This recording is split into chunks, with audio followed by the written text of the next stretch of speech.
नमस्कार साथियों, explore with curiosity में आपका हाथ जोड़कर स्वागत है। आज इस वीडियो हम लोग बात करने वाले हैं कि वक़्त अमेंडमेंट बिल जो 2 अप्रैल को लोकसभा से पास हुआ, तो पूरा देश में खुशियों का लहर दौड़ पड़ा। हम लोग बात करने वाले हैं वक़्त का हिस्ट्री से लेके अमेंडमेंट बिल में क्या-क्या अमेंडमेंट किया गया, इस सब के ऊपर डिटेल में बात करने वाले हैं। और दूसरा बात ये करने वाले हैं कि अमेंडमेंट करना ज़रूरी क्यों था? और पूरा देश इतना खुशी से क्यों झूम उठा कि अमेंडमेंट होने से? वक़्त में क्या-क्या गलत था जिसको अमेंडमेंट करना ज़रूरी था? और जो विपक्ष पार्टी है उसका इस बात का विरोध क्यों कर रही थी और विरोध करने में सफल क्यों नहीं हो पाई, इसके ऊपर भी हम लोग डिटेल में बात करने वाले हैं। तो पूरा वीडियो बहुत ही इंटरेस्टिंग होने वाला, बहुत ही इन्फॉर्मेटिव होने वाला, तो ध्यान से शिद्दत से सुनने का काम कीजिएगा। आइए शुरू करते हैं। देखिए, वक़्फ़ का मतलब होता है कि जो मुस्लिम समुदाय के लोग होते हैं, वो जो दान में जो ज़मीन देते हैं, जिससे उनका जो रिलीजियस पर्सपेक्टिव जो बढ़ सके, धार्मिक दान जो करते हैं, उसी को वक़्फ़ बोलते हैं। तो भारत में क्या हुआ, आज़ादी के बाद जब बहुत सारे मुस्लिम यहाँ से पाकिस्तान चले गए, पाकिस्तान से हिंदू यहाँ आ गए, तो मुसलमानों का ज़मीन जो है, वो हड़प नहीं लिया जाए, मेजॉरिटी जो यहाँ के लोग हैं, उनके द्वारा। तो इसी को रख-रखाव करने के लिए, उनका जो ज़मीन है, उनको सँभाल के रखने के लिए और उनका जो ज़मीन का यूज़ हो, धार्मिक प्रोस्पेक्टिव होता है उसके लिए यूज़ हो, इसी के लिए एक बोर्ड का स्थापना किया, इसका नाम हो गया वक्फ बोर्ड। इसका स्थापना 1954 में किया गया था और 1954 में जब वक्फ बोर्ड का स्थापना किया गया तो उसमें कहा गया था समय-समय पे जो भी मुस्लिम उसमें दान देंगे तो आप अपने ज़मीन को ऐड करते जाइएगा, अपना संपत्ति बढ़ाते जाइएगा और उस संपत्ति को आप क्या करते हैं अलग-अलग जगह पे यूज़ करके आप उससे मुनाफ़ा कमा सकते हैं। जैसे आज के समय में वक्फ बोर्ड से मात्र 200 करोड़ रुपया का ही इनकम हो पाता है। यदि देखा जाए तो उससे इनकम 2000 करोड़ रुपया तक भी हो सकता है। तो यहाँ जो करप्शन हो रहा है, इस चीज़ को देख के सरकार क्या इसमें अमेंडमेंट लाना चाहती है। दूसरा बात क्या वक़्त में बहुत सारे ऐसे भी कानून थे, जो सिर्फ़ एक तरफ़ा जो वोट बैंक होता है, जो मुस्लिम वोट बैंक है, उसको हथियाने का काम कर रही थी। इनकी कांग्रेस की सरकार जितने लंबे समय तक रही, वो वक़्त बोर्ड में लगातार संशोधन करते हुए वक़्त बोर्ड को इतना मजबूत कर दिया था कि वो कहीं के भी ज़मीन को वक़्त का ज़मीन बता के उसको हड़पने का काम करती थी। और इस बात का वो प्रूफ़ खुद नहीं देती थी, बस जिसका ज़मीन होता था, उसको इस बात का प्रूफ़ देना पड़ता था कि ये मेरा ज़मीन है और ये प्रूव करने के लिए हाई कोर्ट या सुप्रीम कोर्ट का दरवाज़ा नहीं खटखटा सकते, वक़्त का जो ट्रिब्यूनल होता है वहीं पे जाना पड़ेगा और उसका फैसला ही अंतिम फैसला होगा। तो ये सारे जो कुरीतियाँ थी, ये सारा जिसमें प्रॉब्लम था और भी प्रॉब्लम था कि वक़्त बोर्ड में कोई भी जो गैर मुस्लिम होता है, उनको वहाँ पे प्रतिनिधि करने का मौका नहीं मिलता था। दूसरा कोई भी महिलाएँ नहीं होती थी और मुस्लिम में भी बहुत सारे कास्ट के लोग जो होते हैं, वो उस वक़्त बोर्ड का हेड या मेंबर नहीं बन सकते थे। तो इन सारी चीज़ों से परेशान होके भारत के लोग चाहते थे कि इसमें क्या हो अमेंडमेंट होना ज़रूरी है। तो बीजेपी कहा था कि वक्फ बोर्ड में संशोधन करेंगे, तो उसका यही दिन है कि लोकसभा में 2 अप्रैल को वक्फ बोर्ड जो अमेंडमेंट बिल है, वो क्या हो चुका पास हो गया है।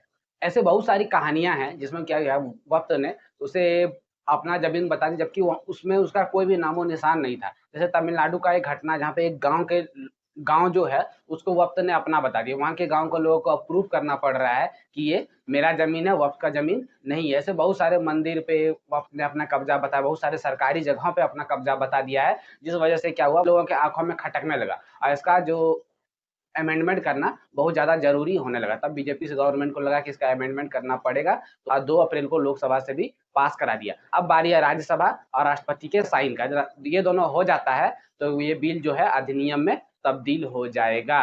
देखिए, लोकसभा से पास कराना आसान था क्योंकि वहाँ पे बीजेपी पार्टी का बहुमत था। लेकिन राज्यसभा में बीजेपी पार्टी का बहुमत नहीं है, वहीं पे ही मेन हंगामा होने वाला अग्नि परीक्षा जो है, वो राज्यसभा में ही होने वाला है। ये लोगों को टेंशन ये भी है कि नीतीश कुमार और जो एन चंद्राबाबू नायडू है, ये दोनों कैसे मान गए? जदयू के नीतीश कुमार और टीडीपी पार्टी के एन चंद्राबाबू नायडू जो है, ये दोनों को कैसे मनाया गया?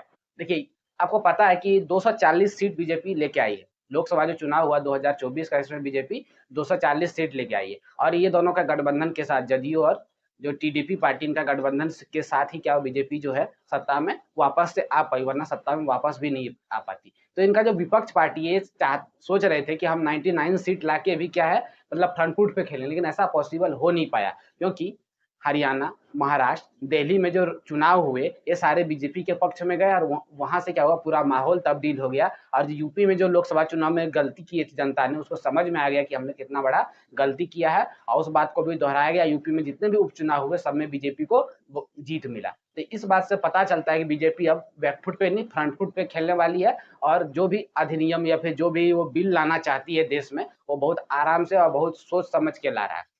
देखिए, वक़्त अमेंडमेंट बिल है, ये एक दिन में नहीं लाएगा, इसके पीछे बहुत लंबा प्लानिंग था। आपको पता है पहले जब 2024 में लाया गया था, जॉइंट पार्लियामेंट मीटिंग के लिए भेज दिया गया था। फिर इसके ऊपर कमिटी बना और वो कमिटी ने इसके ऊपर बताया कि इसमें जो 14 जो बात है इसको उसमें बदलना जरूरी है, वही 14 अमेंडमेंट इसमें किया जाएगा। ठीक, जिसमें सबसे जो बड़ा इसमें प्रॉब्लम का बात था कि किसी का भी जमीन कोई अपना बता देते थे और प्रूफ उसी आदमी को करना पड़ता था, वक्त को इसको प्रूफ नहीं करना पड़ता। प्रूफ करने के लिए उसी ट्रिब्यूनल में जाना पड़ता, उसी का फैसला अंतिम होता, जो सबसे इसमें खूंखार बात था, मतलब खतरनाक बात था, इसलिए इसमें अमेंडमेंट करना जरूरी था। दूसरा बात, इसमें कोई भी गैर मुस्लिम या फिर मुस्लिम कम्युनिटी के जो अलग अलग कास्ट के लोग होते हैं, इसमें कुछ स्पेसिफिक कास्ट के लोग ही इसका हेड बनते थे, तो वो नहीं होगा। अब क्या होगा कि जो भी मुस्लिम है कोई भी इसमें आके क्या कर सकता है, अपना हेड बन सकता है, प्लस 2 मुस्लिम महिला होना कंपल्सरी और 2 गैर मुसलमान होना भी कंपल्सरी है। ये दोनों बातें जो है बहुत इंपॉर्टेंट है और अमेंडमेंट से ये दोनों बातों को जोड़ा जाएगा।